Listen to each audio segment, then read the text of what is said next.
Good day. I am Jonna Kristen M. Valdez from the Bureau of Curriculum Development. My task is to give you or to present to you the content of DM15 series of 2020-2021 or the Career Guidance Program for school year 2020-2021.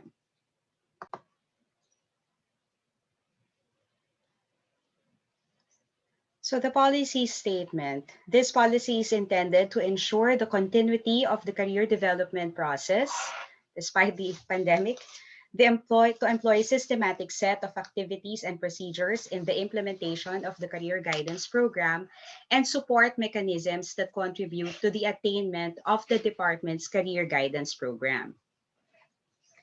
The focus of my discussion will include career guidance program implementers, budget allocation, and the M&E or the monitoring and evaluation.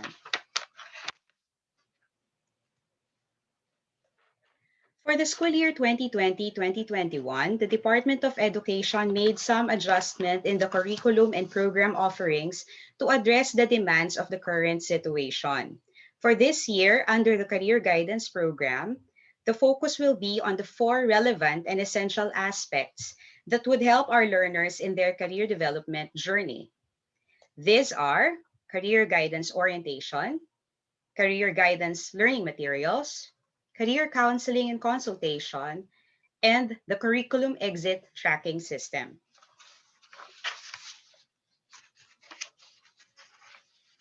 So what is the career orientation? Career orientation aims to provide relevant information on the guidelines, procedures, and activities related to career guidance program. For this school year, all career guidance orientation shall be held online or through other modalities compliant to the health and safety standards of the Interagency Task Force or the IATF. So today, we hold the first activity under this program. Our objective is to orient all program implementers about DMCI number 15 series of 2021. So the Department of Education through the Bureau of Curriculum Development is working hand in hand with the Simyo Inutech in this particular endeavor.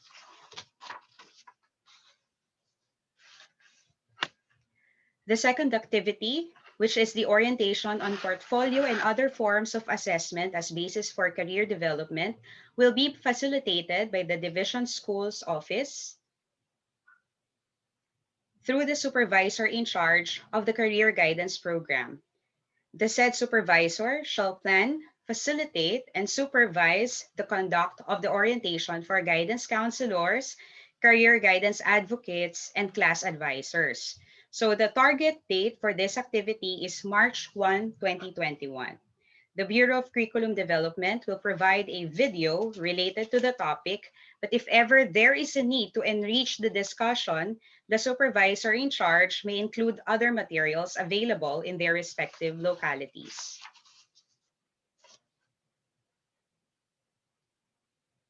Still under the career guidance orientation, the third activity is the orientation of grade 10 learners and parents on senior high school tracks and strands. So the division office and the schools should work collaboratively to come up with a mechanism on how to efficiently cascade the information to the grade 10 learners and parents. So since this is an online activity, schools may opt to schedule this on the weekend, depending on the situation in each locality.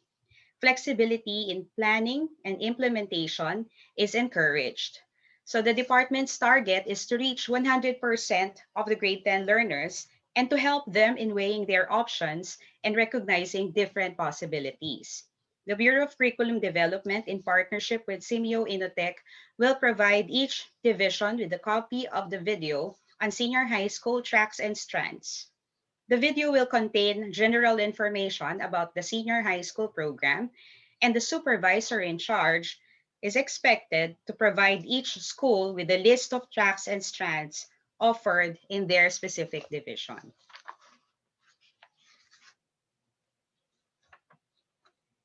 The fourth activity is designed for grade 12 learners.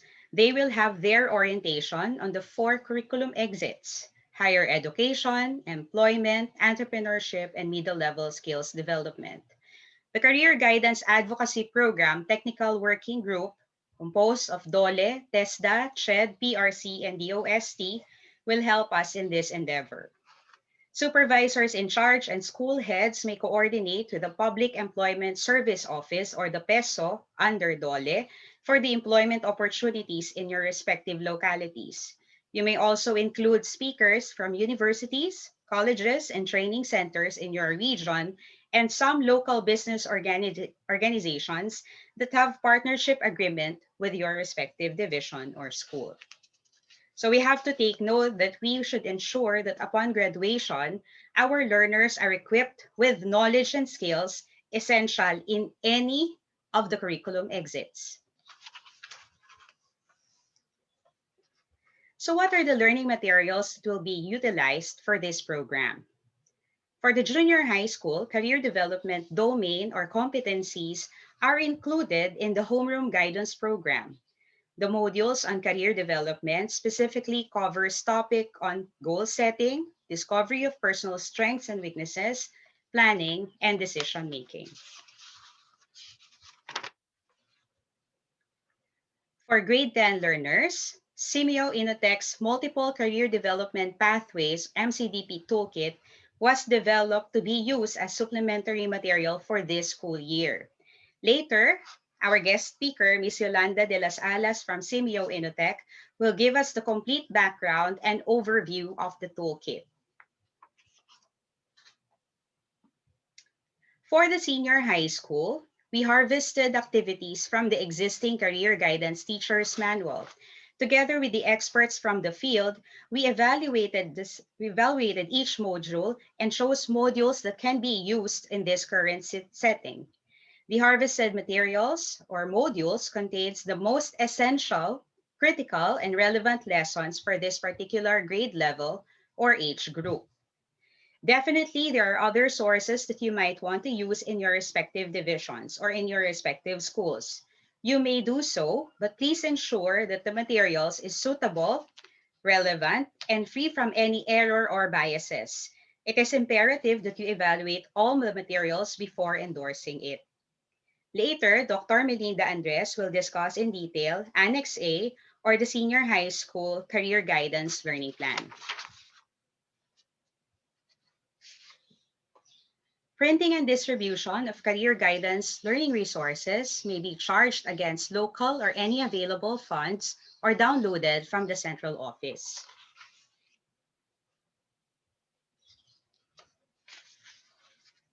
Now let's move forward to career counseling and consultation. Under the guidance program, all schools should provide career counseling and consultation services. So what is career counseling? So career counseling is a process of assisting learners in their career development with focus on planning, organizing, and decision-making on their life and career goals. A registered guidance counselor shall conduct career counseling to any learners following the existing ethical and legal provisions for its practice and health and safety standards set by IATF. We should also provide career consultation. So career consultation is a process of assisting learners by providing relevant information about different curriculum exits, courses, specializations, opportunities, and other data that can guide them in selecting their career path. So this may be given preferably by an RJC or a career guidance advocate. You can see the specific procedure in conducting career consultation under Annex B. So guidance counselors and career advocates provide career consultation services. So learners should be informed that the school offers career consultation services. The school should provide procedure, schedule, scope, and limitations of this service. So how do you inform the learners? You may do it through an online platform on social media, or you may create a specific page for career guidance program and services. Schools are also encouraged to include this in their respective websites or web pages.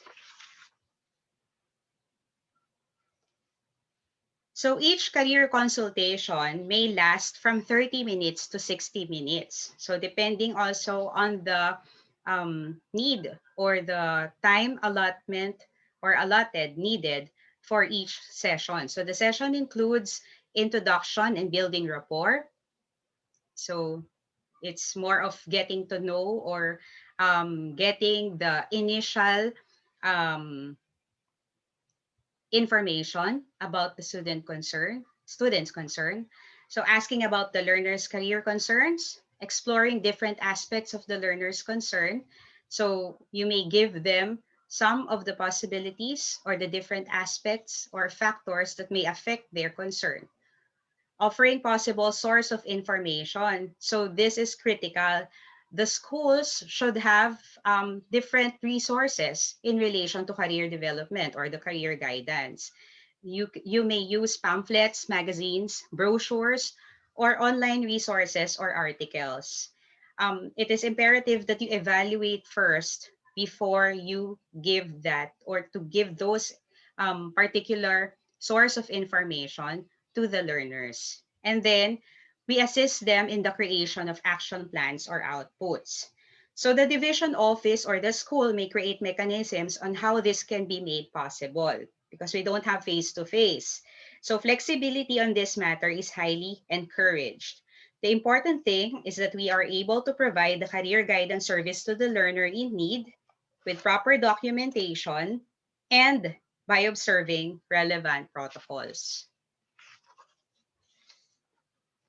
Fourth, career consultation aims to assist learners by equipping them with significant information related to career development.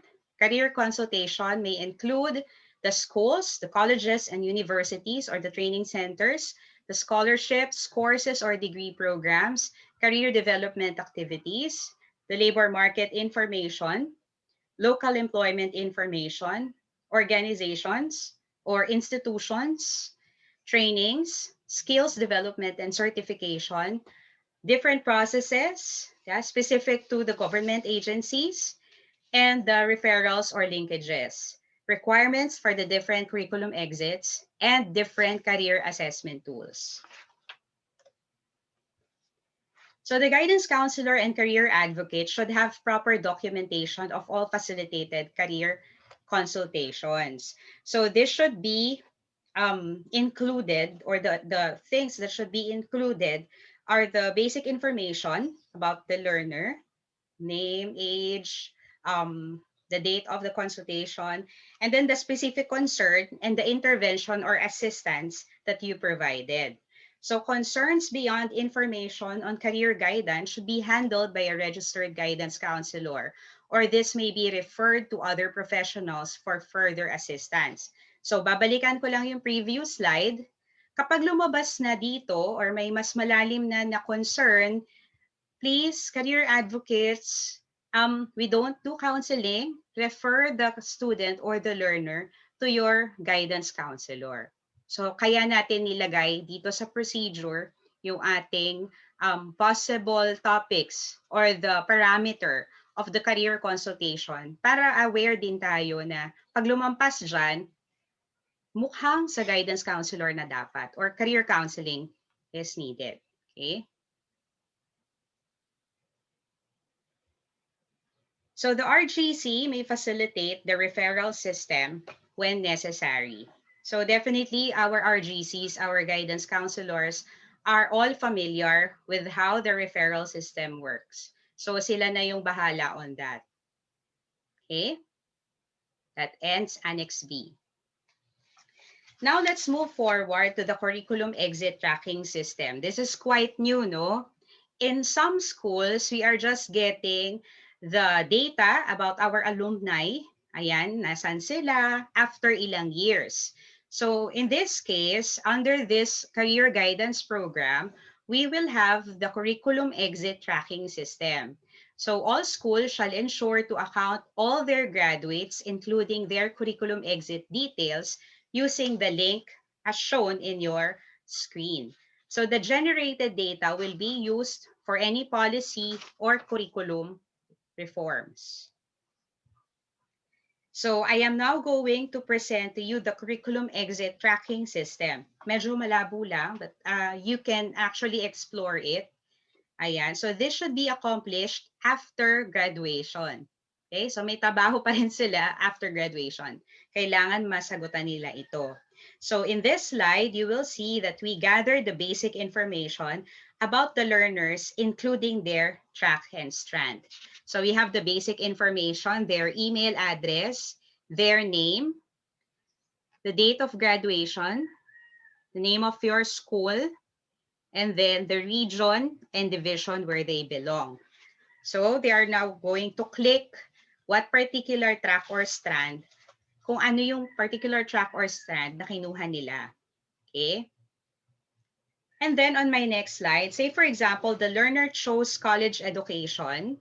So the system will ask the reason behind their decision, their college or the school where they enrolled, and then the course that they took or they enrolled in. Okay? So nandyan siya. And then they will just click next. Okay? Say for example naman, okay, suppose the learner chose employment. So again, the system would ask about the reasons behind the learner's decision, the current work or employment. Is it an employment related dito sa kanyang track or strand na kinuha or completely different? And then the company and the date of employment. So those are the critical information that we need. Ano? So nag-iiba-iba siya depending on the curriculum exit na pinuntahan nila. Okay? So mga ganun din siya. And then we also included the most relevant 21st century skills. Actually, mahaba yan. Kinat ko lang. So that helped the learner in their career development and decision making. We also included the values, ayan, in the tracking system. So probably, baka may mga suggestions pa kayo on a particular aspect that we need to see in our tracking system. So baka may mga suggestions and recommendations pa kayo. My recommendation is for you to actually explore it bago natin siya maibigay sa ating mga learners come graduation. Ano? Baka may nakalimutan pa kaming ilagay. Possible pa naman na you give your suggestions and recommendations, no? Okay. So that's it for the curriculum exit tracking form. So don't worry, when you give the link, pupunta siya sa isang email, nandun naman lahat siya. So if ever makaka-generate tayo ng data, ayan, we will be providing you with a copy of the data or syempre kung halimbawang walang nagsasagot doon sa mga schools or kulang yung responses, definitely you'll know, no? Para inform din kayo kung sino yung mga kailangan i-follow up or anything. Okay? Ayan. Now, let's move forward to our program implementers. So, who are the key personnel or the key implementers of this program? So, I will now discuss the specific responsibility in each level of governance. Okay. So, let's start in the school. Okay. So, the school head shall first designate career advocates for school year 2020-2021. Maaring may magtanong, ilan ba yung career advocates na kailangan? Depende po yan sa population ng school. Ideally, maaari nating i-apply dito yung 1:500. Okay? But because of the limitation siguro, baka halimbawang wala naman kasi tayong face-to-face, so medyo mahirap. So nasa call na po yan ng ating school head. Ang importante, meron po siyang designated career advocate or the career guidance advocate for this school year. And then second, lead the implementation of the career guidance program, including supervision and monitoring of school career guidance activities. Third, conduct orientation for teachers, learners, and parents on career guidance program. Fourth, allocate budget for the materials and other related expenses for the conduct of the program, and submit the School Career Guidance Program Implementation Report. This is found in Annex C to the Division ESP Supervisor. So, i-explore nyo na lang yung Annex C, but basically, tinitingnan lang natin dito yung facilitation of career guidance orientation. So, kasama dito yung activity na to. You may include this. And then the date of facilitation, the target number of attendees. Say, for example, you're going to hold a career guidance orientation. Ilan talaga yung nasa grade 10? Tapos, ilan yung actual number of attendees? And then the outcome is descriptive. Ano yung platform na ginamit, ano yung naging feedback from our learners or from our participants.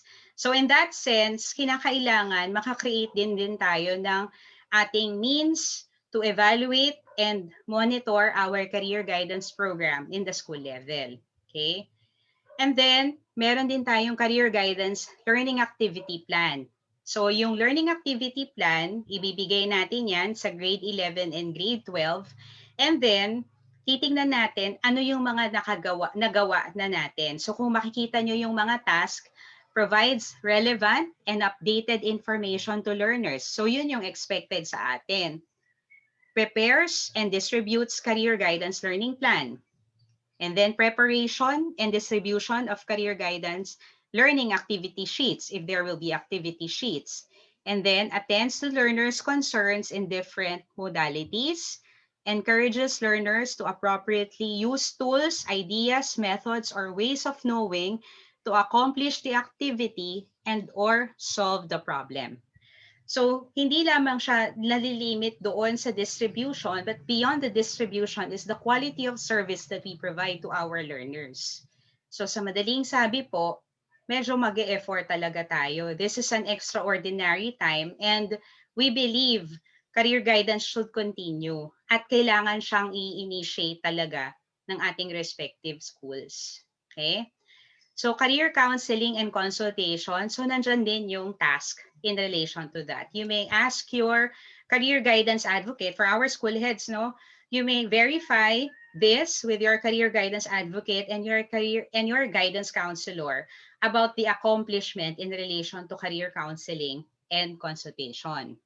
So the fourth factor is the curriculum exit tracking system. So number of senior high school graduates, ilan sila? And then number of responses or entries in the curriculum exit tracking system. So makikita nyo rin yan doon sa system as a school head kung ilan na yung nag-participate or ilan na yung nagbigay ng responses. And then the recommendation is more of how do you see or how would you like to improve this particular service or the career guidance program. Okay, paano nyo nakikita? Baka may mga suggestions kayo and recommendations kung paano natin mas mapapabuti. And then you put your name and signature in this particular form. So the career advocate and the guidance counselor should assist the school head in accomplishing Annex C. Okay. Now, let's have the school guidance counselor. So the guidance counselor shall assist the school head in the overall implementation of the school career guidance activities, provide technical assistance to career advocates on the implementation of school career guidance activities, and provide counseling and referral services when necessary. So that's in accordance to RA 9258 or the Guidance and Counseling Law of 2004. Okay. So the career guidance advocate naman shall facilitate the printing and distribution of learning materials and other supplementary materials on career guidance. They should disseminate information for the learner, such as offered senior high school tracks and strands in the division, labor market information, schools and courses for college, technical courses for the middle level skills development, and entrepreneurship-related programs and materials that the learners may utilize. Conduct career consultation as deemed necessary, and facilitate the completion and submission of all documents relevant to career guidance program. So as you can see, very critical ang task ng ating career guidance advocate. So kinakailangan natin na magawa yung aspect na ito in consideration doon sa bigat ng meron na task ang ating career guidance advocate in each school, no? So yeah, that's it. Now, let's have the school's division office. So the edukasyon sa pagpapakatao or the ESP supervisor of the Curriculum Implementation Division or CID shall lead the division implementation of career guidance program, coordinate with the School Governance and Operations Division for the turnover of career guidance program documents and budget allocation for school year 2020-2021. So kayo na po yung makikipag-usap kasi yung transition natin, dati ito ay nasa SGOD, ngayon ay nasa curriculum. So it is imperative that yung turnover, magkaroon ng proper turnover in each division in relation to career guidance. So kung may mga documents or meron pa bang allocated budget or meron bang allotment dito sa career guidance, baka pwede na siyang ma-turn over sa CID. And then provide schools, this is very important, provide schools with relevant and updated information relative to the conduct of career guidance activities, such as tracks and strands offering in the division, labor market information, schools and courses for college education, technical courses for the middle level skills development, certification process or guidelines, and entrepreneurship-related programs and materials that learners may utilize. So what is our expectation for this year? For this year, I'm speaking about this year kasi nga intended pa lang ito for school year 2020-2021. So most probably, we will have the DepEd Career Guidance Program na mas malaki yung scope pagdating ng 2022. Okay? So may mga initiatives na ganyan currently at we're very excited about it. So for this year, manggagaling muna yung mga relevant information sa ating supervisor in charge na nasa division office. Okay? So kayo yung makikipag-usap and you do some research also in relation to career guidance advocacy. Okay? So fourth, provide career guidance learning materials and supplementary materials for the schools. So meron naman yan. Automatic mata-download naman yan sa ating LR portal. And then establish linkages with other government offices, NGOs, and groups relative to the conduct of career guidance activities. Support, monitor, and evaluate conduct of career guidance activities and submit Division Career Guidance Implementation Report to the regional office. Okay? So you can find the report or the format of the report in Annex D. So that is the Division Career Guidance Implementation Report. So you're just going to write division and then your region, and then meron siyang sort of scale. So outstanding, 90% to 100% participation of stakeholders. That's why critical doon sa ating kabilang annex, yung nauna kong pinakita kanina, yung number of participants. So kung nakalagay doon sa participants natin, say for example, in this activity, our participants include school heads, guidance counselors, supervisors. So ilan yung talagang total nila? And then, titingnan natin kung lahat ng intended participants for that particular activity ay nandoon. And then adherence to the guidelines or best practices, timelines and quality delivery of services, outstanding evaluation results after each activity. So yung ating evaluation ay manggagaling na din sa ating schools division office. So kapag halimbawa after the activity, we provide monitoring and evaluation sheet, parang ganyan, to our respective schools para meron din silang guide. And then very satisfactory, that is 80 to 89%. Satisfactory, 70% to 79%. Needs improvement, 60 to 69%. And poor, 59% and below. Of course, we also recognize some of the flexibilities na kakailanganin. Baka hindi na target because of some limitations. We can include that. We can put that in our comments or recommendations. Hindi man siya included dito sa ating Annex D, but you can still write para alam din ng inyong regional supervisor kung ano yung kailangan na tulong ng division ninyo in terms of the division career guidance implementation. Okay? So ilalagay din dito yung summary, yung name of school, the secondary schools, and then the career guidance orientation, ano yung parang pinaka-rating for each school, career guidance learning activity plan, career consultation and career counseling, curriculum exit tracking, and recommendation. So makikita natin dyan kung paano yung naging performance or how they fared in this particular activities or aspects. Ito nga yung sinasabi ko kanina, 4 lang naman siya. Pero tingnan natin paano natin siya ibibigay or isi-serve sa ating mga learners. So prepared by name and signature of ESP supervisor, noted by schools division superintendent. Okay? Dun sa verified by, okay, you may write the name of your co-facilitator or kung meron po kayong kasama sa division na pwedeng mag-attest ng lahat ng ito na nakasulat sa ating division career guidance implementation report. Okay. Now, in the regional office, the Curriculum and Learning Management Division or the CLMD, through the Edukasyon sa Pagpapakatao or ESP supervisor shall first support career guidance program or activities, ensure proper implementation of the career guidance program through monitoring and evaluation, provide technical assistance to division supervisors through orientation, training, and capacity building activities, and submit the Regional Career Guidance Implementation Report to the National Office.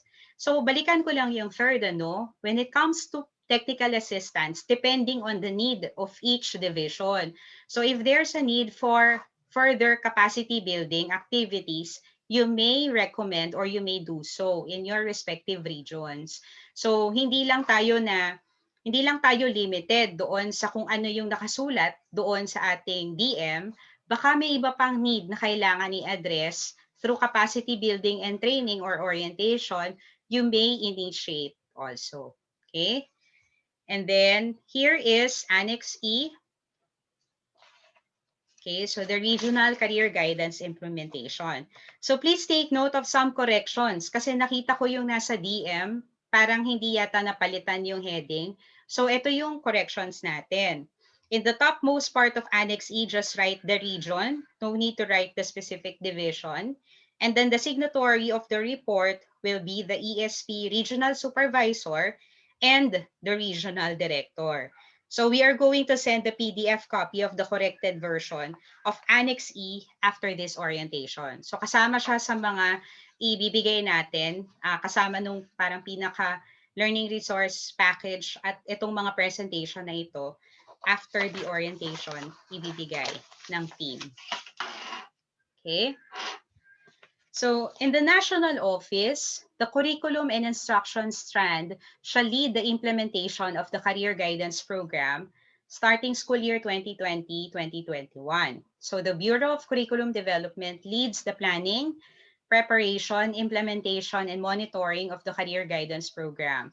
So BCD shall develop career guidance learning competencies and learning materials in coordination with the Bureau of Learning Resources.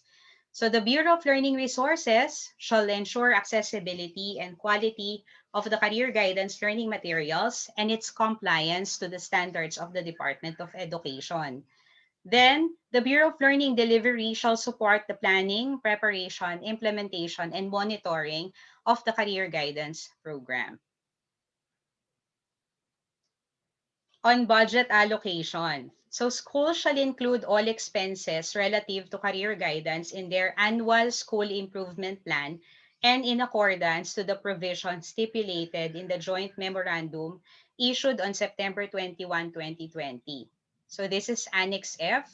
This came from USEC Alain Del Pascua. Ayan, to addressed to the undersecretaries, assistant secretaries, regional directors, in relation to the transfer of the career guidance from the Youth Formation Division to the Curriculum Instruction Strand. So I also included that in our DM in the Annex F. So you may just explore the content of this particular joint memorandum. So we should be reminded that non-implementation or improper implementation of career guidance shall be subject to existing applicable administrative actions. Okay. On monitoring and evaluation. So the Bureau of Curriculum Development, together with the Curriculum and Learning Management Division, the CLMD, and Curriculum Implementation Division, shall monitor and evaluate compliance to the provisions of these guidelines. So for questions or clarifications and recommendations, you may email bcd.od@deped.gov.ph, or you may call the office landline at 02-8632-7746. So this policy shall take effect immediately upon publication in the DepEd website. So immediate dissemination and strict compliance with this memorandum is directed. Okay, so thank you very much. Now we will have Dr. Melinda Andres to discuss Annex A, or the Senior High School Learning Plan. Thank you very much for listening and have a great day.